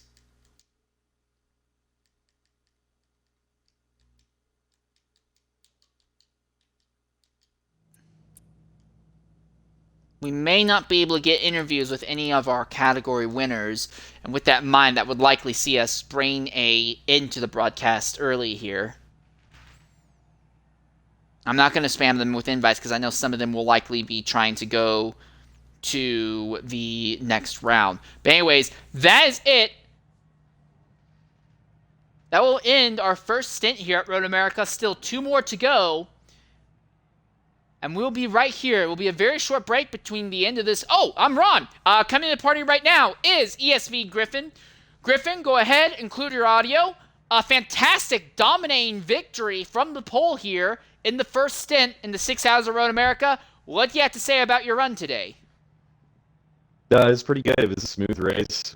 Actually, Muzz pitted early at the beginning of the stint because his controller batteries were dying, so that kind of gave me an advantage right at the beginning, and it was just smooth sailing from there. Well, he was definitely closing. Do you think there's a possibility that if he didn't have to make that extra stop, he could have challenged you for the win? Well, after that stop and we got settled into the pit cycle, he was about 1,100 feet behind me, and by the end of the race, I got over 3,000 feet ahead. So I think I was slowly pulling away the whole stint. So I think I did pretty solid. I had a little bit of traffic issues sometimes, but not too bad. It was a good race. All right, well, it was a fantastic drive. Who's going to be driving the car for the remaining 2 stints? Scotson's going to be double stinting, so that's my race done. It's all up to him now. All right, well, you put on a great starting performance for it. Here's hoping that Scotson can go ahead and replicate, or if not, add to it overall. Great job, mate. Thanks for jumping in and talking with us. Yeah, man, no problem. Thank you. And that will pretty much wrap up our broadcast for the first stint. Again, we're going to close off the broadcast, and it'll be a short layover until the start of the next one, probably only about 10-15 minutes. So don't go away. We will be back with more racing here from Road America for the multi-class series. Until then, I've been your host, St. Leo 13. Thank you for joining us. Don't go away. We'll be back shortly. Thank you and goodbye.